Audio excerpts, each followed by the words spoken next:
Hello guys, welcome to my mini ಮುಡುಗ. Guys, ನಮ್ಮ ಪಯಣ ಸಾಗಿದ್ದು ಇವತ್ತು ಶಾಂತಿಕಾಂಬಾ ದೇವಸ್ಥಾನ ಹೆಗಡೆಗೆ.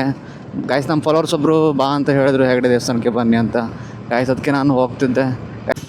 ಗಾಯ್ಸ್, ಅಂತೂ ಇಂತೂ ಬಂದು ಬಿಡ್ತು ಶ್ರೀ ಶಾಂತಿಕಾಂಬಾ ದೇವಸ್ಥಾನ.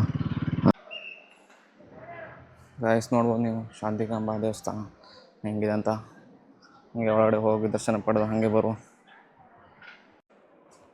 ಗಾಯ್ಸ್, ನೋಡ್ಬೋದು ನೀವು ಶಾಂತಿಕಾಂಬಾ ದೇವಸ್ಥಾನ ಹೆಂಗಿದೆ ಅಂತ. ತಾಯಿ ಎಲ್ರಿಗೂ ಒಳ್ಳೇದು ಮಾಡಲಿ, ನಮ್ಮ ಫಾಲೋವರ್ಸಿಗೆ ಸಬ್ಸ್ಕ್ರೈಬರ್ಸಿಗೆ ಎಲ್ರಿಗೂ ಒಳ್ಳೇದು ಮಾಡಲಿ ಅಂತ ಕೇಳ್ಕೊಳ್ತಿದ್ದೀನಿ.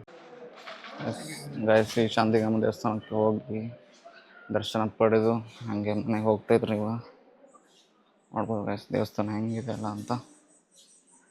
ಗಾಯ್ಸ್, ನಾವು ಶಾಂತಿಕಾಂಬಾ ದೇವಸ್ಥಾನಕ್ಕೆಲ್ಲ ಹೋಗಿ ಹಾಗೆ ದರ್ಶನ ಪಡ್ಕೊಂಡು ಹಾಗೆ ಮನೆಗೆ ಹೋಗ್ತಿದ್ರು. ಮನೆ ಹೋಗ್ಬೇಕಾರೆ ಇಲ್ಲೊಂದು ಬ್ರಿಡ್ಜ್ ರೆಡಿ ಆಗ್ತದೆ, ಹೆಗ್ಡೆ ಟು ತಾರೇಬಾಗಿಲು ಮಿರ್ಜಾನಕ್ಕೆ. ಮುಂದಿನ ವರ್ಷ ಯಾವಾಗ ರೆಡಿ ಆಗ್ತದೆ ಗೊತ್ತಿಲ್ಲ, ಬಟ್ ಒಳ್ಳೆ ಆಯ್ತು. ನಮ್ಮ ಕುಮಟ ಹೋಗ್ಲಿಕ್ಕೆಲ್ಲ ಮಸ್ತು. ಈಗ ಹೋಗ್ಬೇಕಿದ್ರೆ ಹಿಂಗೆ ದೋಣಿ ಮೇಲೆ ಹೋಗ್ಬೇಕು, ಬ್ರಿಡ್ಜ್ ಮೇಲೆ ಹೋಗ್ಲಿಕ್ಕೆ ಆಗೋದಿಲ್ಲ. ದೋಣಿ ಬರ್ತಾಯಿದೆ, ದೋಣಿ ಮೇಲೆ ಹೋಗಿಲ್ಲ ಅಂದ್ರೆ ಹಂಗೆ ಸುತ್ತಾಕ್ ಹೋಗ್ಬೇಕಾಗ್ತದೆ. ದೋಣಿ ಮೇಲೆ ಬಂದರೆ ಒಂದು 4-5 ಕಿಲೋಮೀಟ್ರ್ ಸೇವ್ ಆಗ್ತದೆ. ಅದಕ್ಕೆ ನಾವು ದೋಣಿ ಮೇಲೆ ಹೋಗ್ಬೋದು. ಬೇರೆ ನಮ್ಗೆ ದೋಣಿ ಹತ್ತಿರ ಆಗ್ತದೆ.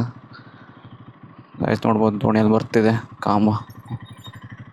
ನೋಡ್ಬೋದು ಗಾಯ್ಸ್, ಅಲ್ಲಿ ದೋಣಿ ಬರ್ತಿದೆ.